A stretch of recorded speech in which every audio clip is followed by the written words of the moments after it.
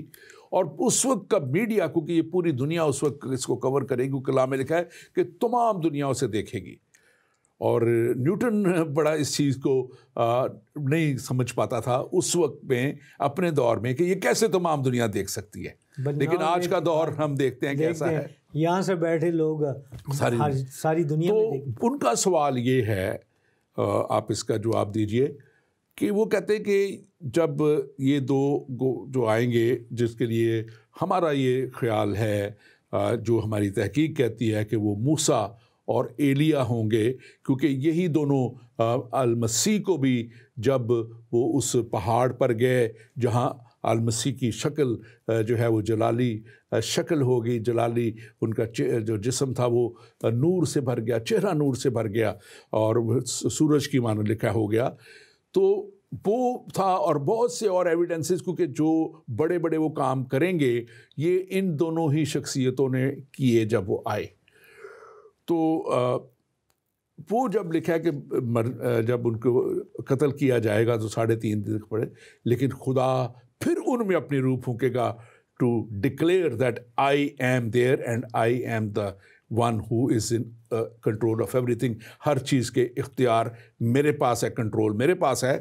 لیکن ان کا سوال یہ تھا کہ کیا ان کے بدن جو تھے وہ جسمانی بدن تھے جس میں وہ آئے، کیونکہ یہ دونوں شخصیتیں جو ہیں اس دنیا سے جا چکی. ایلیا زندہ اٹھائے گئے آسمان پہ، موسیٰ کی جو ہے وہ جو ہے موت ہوئی اور وہ تھے. لیکن اگر ان کا ساتھ اس کے دوسرا سوال یہ ہے کہ اگر ان کے جسمانی بدن ہیں تو کیا جب اٹھائے جائیں گے ان کے بدن جو ہیں وہ جلالی بدن ہو جائیں گے، یا اگر وہ جلالی بدنوں میں آئے تو کیا جلالی بدن پہ موت آ سکتی ہے؟ آپ اس کے بارے میں جواب دیکھیے. یہ اصل میں بتاتا چلوں کہ یہ سوال انہوں نے پاسٹر تحسین گل خان سے کیا تھا، لیکن آج ان کی بہت ہی مصروفیت تھی اور پھر آپ سے بھی بات ہوئی تھی آنے کی پروگرام میں، تو اس لیے وہ ان کی جگہ پہ ہم ان کا جواب دیں گے. آپ جی بیان کیجیے. آپ میں یہ کہوں گا کہ دیکھیے، اگر جلالی جسم ہوتا ہے، جیسے ہم سب دیکھتے ہیں خداوند یسوع مسیح جی اٹھنے کے بعد وہ ان کا بدن جلالی، وہ کہیں بھی آ سکتے ہیں، کہیں بھی جا سکتے ہیں. اور یہاں پہ بھی جو ہم دیکھتے ہیں، جو آپ کا سوال ہے کہ کیا ان کے لیے یہ موت، جلالی بدن کو موت ہو سکتی ہے؟ نہیں. اور یہ کیوں مریں گے؟ ایلیا زندہ اٹھایا گیا، مرا نہیں. اور جو آپ نے بیان کیا یہ ریولیشن مکاشفہ 11 میں کہ ان کی لاشیں 3.5 دن تک پڑی رہیں گی اور پھر وہ جی اٹھیں گے اور خدا کا روح ان میں داخل ہوگا. دیکھیے، جلالی بدن مر نہیں سکتا، ابھی وہ جلالی نہیں ہوئے ہیں، وہ جسم میں ہی ہیں، اور جسم میں موت ہونا ضرور ہے، اور ریزوریکشن جو ہے وہ ضرور ہوگا. اور یہ جو ایک تصویر ان کے جی اٹھنے کی ہے مرنے کے بعد، یہ ریزوریکشن کی ہے، ریپچر کی ہے، جس کو ہم اپنا تھیالوجیکلی ہم اس کو ایسکٹالوجی کہتے ہیں، دا ڈاکٹرن آف دا لاسٹ ڈیز. تو ہم جو آخری دنوں میں ہیں، اور آخری دنوں کے اندر یہ بہت سے سوال اٹھتے ہیں کہ کیا وہ مرنے کے بعد کیا وہ جلالی بدن مر سکتا ہے؟ میرا جواب یہ ہے کہ جلالی بدن نہیں مر سکتا. اور یہ آپ نے جواب دیا اور میں اس سے متفق ہوں کہ وہ جب آئے تو وہ جلالی بدنوں میں نہیں آئے، وہ اپنے انہی بدنوں میں آئے جو بدن انہیں دیا گیا تھا. اور اب اس سے میں آگے بات کروں گا، وہ یہ ہے کہ جلالی بدن کب ہوں گے؟ جب ہمارا یسوع، ہمارا مسیحا دنیا کو اپنے ایمانداروں کو لینے آئے گا، جس کو آپ نے ریپچر کہا، جس کو کلام مقدس میں یہ لکھا ہے. یہ ورڈ ریپچر تو نہیں ہے، لیکن ریپچر کو پورا بیان کیا گیا ہے کہ کیسے مسیح جب آئیں گے، دوسری آمد اور کیسے وہ جو ہے مسیح کا جو آنا ہوگا، ایک ان کا ظاہری آنا ہے، ایک ان کا پوری دنیا جیسے دیکھے گی، اور ایک وہ کلیسیا کو لینے جب آئیں گے تو اس میں لکھا ہے کہ جو مردے ہوں گے سب سے پہلے وہ قبروں میں سے نکل کے ہوا میں ان کا استقبال کریں گے، اور پھر جو ایماندار دنیا پہ ہوں گے وہ بھی ہوا میں اڑ کے استقبال کریں گے، اور جب وہ ان کو اپنے ساتھ لے جائیں گے تو یہ وقت ہوگا جب ان کے بدن جلالی ہو جائیں گے۔ اب کلام اسے بڑا سپورٹ کرتا ہے، میں چند آیتیں پڑھوں گا پھر آپ اس پہ بات کیجیے گا۔ فلپیوں کی کتاب نام پاس رسول کا خط جو ہے 3 باب اس کی 20 اور 21 آیت، وہ کہتی ہے کہ ہمارا وطن آسمان پر ہے۔ بالکل، اور یہ اس وطن میں جا کے جو ہے جب ہم یسوع کے ساتھ جائیں گے، موت کے بعد نہیں، یسوع کے ساتھ جب ہم جائیں گے تو لکھا ہے کہ اور ہم ایک منجی یعنی خداوند کے وہاں سے آنے کے انتظار میں ہیں، یعنی کہ اس کے انتظار میں ہیں وہاں سے، اور وہ اپنی اس قوت کی تاثیر کے موافق جس سے سب چیزیں اپنے تابع کر سکتا ہے، ہماری پسحالی کی بدن کی شکل بدل کر، کون وہ؟ یعنی یسوع، جب وہ دوبارہ آئیں گے اور ہماری پسحالی کی شکل بدل کر اپنے جلال کے بدن کی صورت پر بنائے گا۔ آپ اس پہ تبصرہ کیجیے۔ دیکھیے یہ کرنتھیوں میں بھی ایسے ہی ہے، لکھا ہے کہ یسوع کے آنے سے ہم جو پہلے ہم سے مر چکے ہیں ہم ان سے آگے نہ بڑھیں گے، وہ جو پہلے قبروں میں ہیں وہ جی اٹھیں گے، اور ہم جو ہیں جسم میں ہماری بدن جو ہے وہ جلالی ہو جائے گا۔ ہم ود دا ٹوئنکلنگ این آئی وہ جو ہے ٹرانسفارمیشن ہوگی، تبدیلی ہو جائے گی، اور وہ بدن جو ہے جسمانی بدن جو ہے وہ جلالی بدن یا روحانی بدن ہو جائے گا۔ سو میں بالکل متفق ہوں پالوس رسول کے فلپیوں کے خط میں سے جو آپ نے حوالہ پڑھا، اور اس کے ساتھ ساتھ دیکھیے وہ بھی ہیں، اور متی رسول جو ہے وہ خود بھی کہتا ہے، اس نے جو بیان دیے ہیں۔ ایک اور خوبصورت بات ہے کہ خداوند یسوع مسیح کے ریزریکشن کے ساتھ جو اس وقت پہلے کے لوگ، قدیم کے لوگ جو مرے ہوئے تھے، لکھا ہے وہ بھی قبروں میں سے نکل آئے اور لوگوں کو ملے۔ یہ کوئی خواب نہیں ہے، اٹ ہیپن، ریالٹی ہے، سچائی ہے کہ جو ریزریکشن ہے، جلالی بدن ہے، ہمارے لیے بہت ضروری ہے کہ ہم جانیں کہ خدا نے ہمارے لیے ایک بدن تیار کیا ہوا ہے۔ وی آر گوئنگ ٹو، ایک اور ہے بات، وہ تمبو گرنے والا ہے، یہ خیمہ جو ہے وہ گرنے والا ہے، یہ خیمہ گرنے والا ہے، اور ہم کو خدا سے ایک اچھا بدن، ایک اچھا خیمہ ملے گا۔ آمین آمین۔ اور دیکھیں ایک آیت میں آپ کے ساتھ پڑھتا ہوں، بہت اہم آیت ہے، پہلا یوحنا، ہاں جی، اس کا 3 باب، ہاں جی، اور اس کی دوسری آیت، میں پوری آیت نہیں پڑھوں گا، پڑھیے۔ اس میں لکھا ہے جب وہ ظاہر ہوگا، یعنی مسیح ظاہر ہوگا، ہاں جی، تو ہم بھی اس کی مانند ہوں گے۔ بالکل، کب ہوں گے؟ جب مسیح ظاہر ہوگا۔ اب میں بات اس کو سمجھانے کے لیے اس لیے کر رہا ہوں کہ اس بات کو سمجھ لیں کہ خدا کا ہمارے لیے ایک بہت زبردست، بہت پیارا پلان ہے، بالکل، to give us glorified body, جلالی بدن ہمیں دینے کا۔ اور کیوں ہے؟ لیکن وہ اس وقت ہوگا جب مسیح دوبارہ اپنی کلیسیا کو لینے کے لیے آئیں گے۔ اس وقت تک جو بھی بدن آتا ہے، میں ان کا جواب دے رہا ہوں سوال کا، جو بھی بدن، چاہے وہ 2 گواہوں کا آ جائے یا کسی کو خدا بھیج سکتا ہے اور کو بھیج دے، وہ جلالی نہیں ہوگا۔ جلالی اس وقت ہوگا جب وہ مسیح کے ساتھ دوبارہ سے، جیسے یہاں پہ لکھا ہے کہ جب وہ ظاہر ہوگا، یعنی مسیح ظاہر ہوگا، مسیح کے تعلق سے بات ہو رہی ہے، تو ہم سب بھی اس کی مانند ہوں گے۔ اور پھر رومیو 8واں باب اور اس کی 23ویں آیت، رومیو کے نام پالوس کا خط 8واں باب 23ویں آیت کہتی ہے، اور نہ صرف وہی یعنی کہ جو کریشن ہے، مخلوق ہے، بلکہ ہم بھی جنہیں روح کے پہلے پھل ملے ہیں آپ اپنے بدن میں کراتے ہیں اور لے پالک ہونے یعنی اپنے بدن کی مخلصی کی راہ دیکھتے ہیں.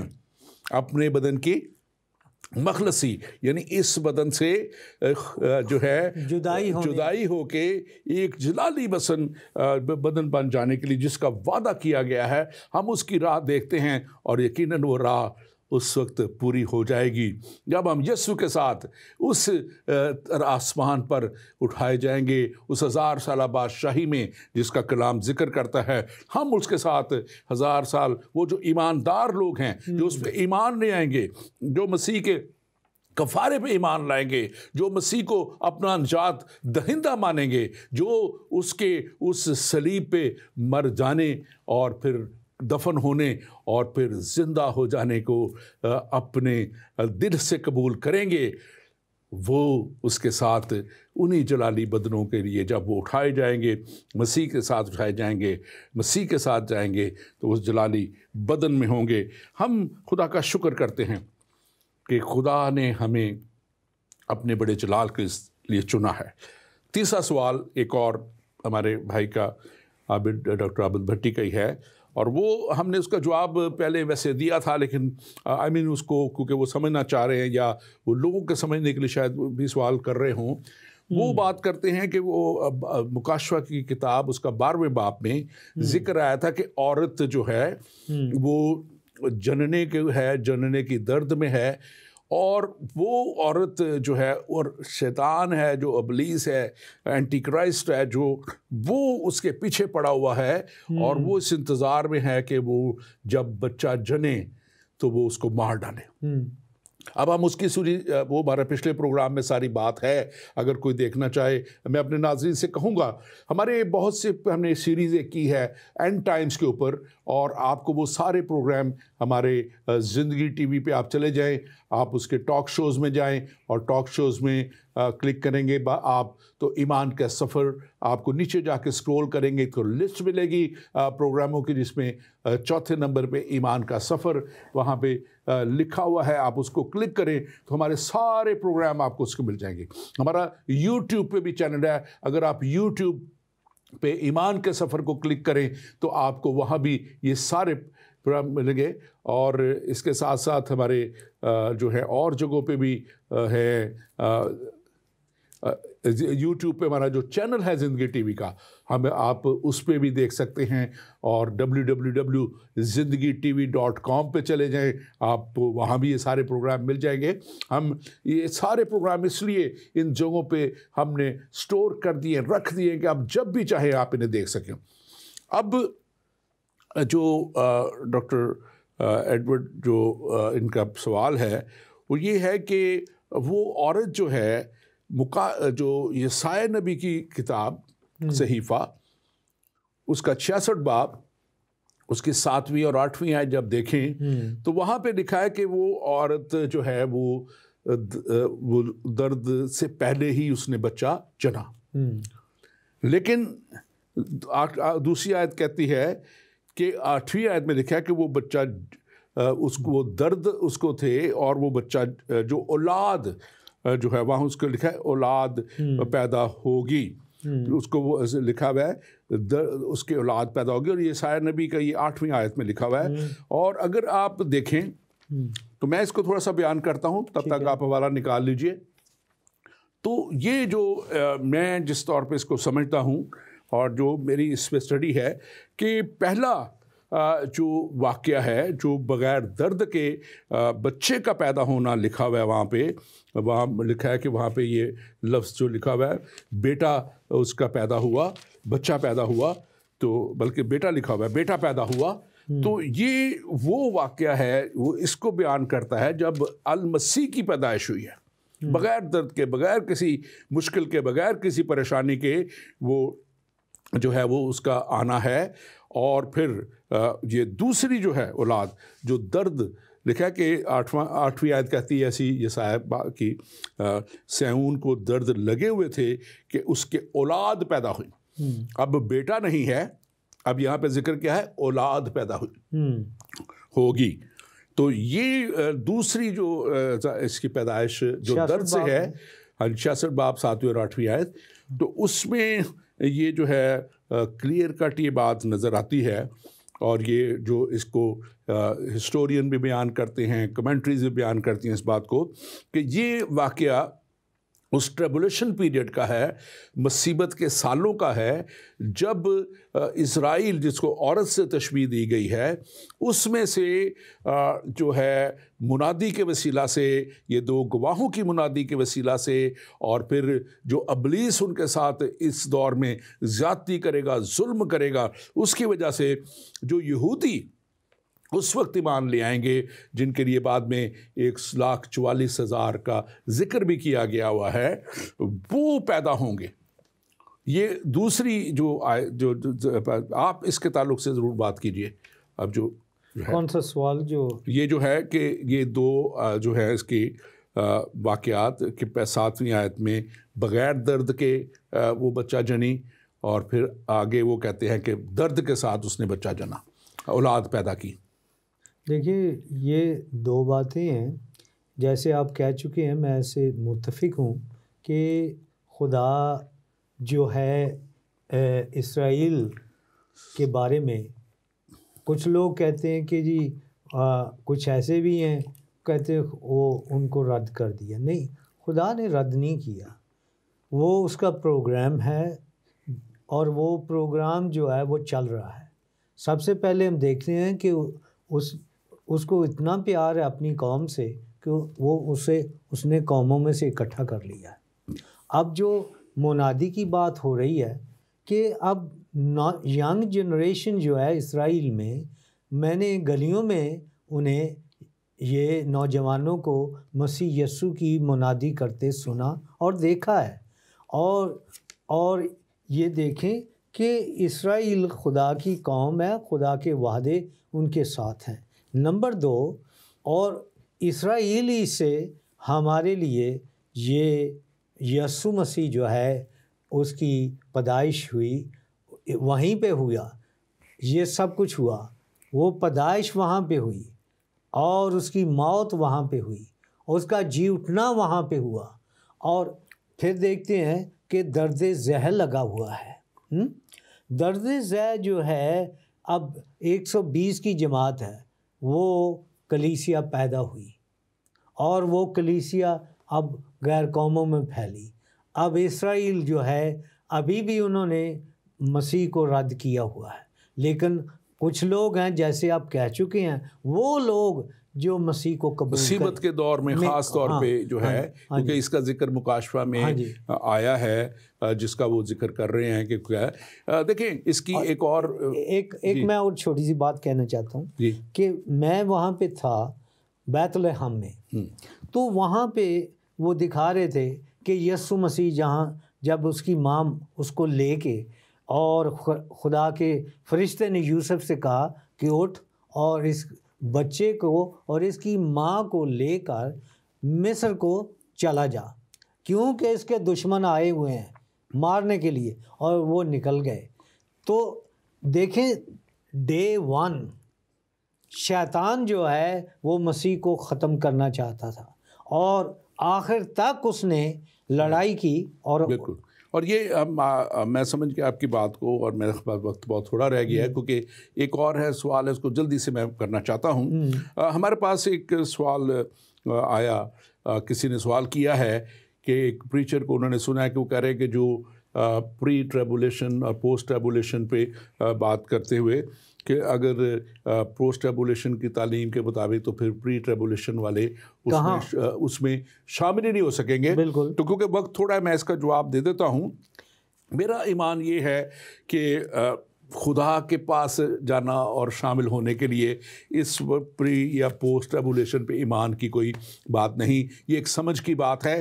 اصل بات یہ ہے خدا کی بادشاہی میں شامل ہونے کے لیے خدا کو ماننا،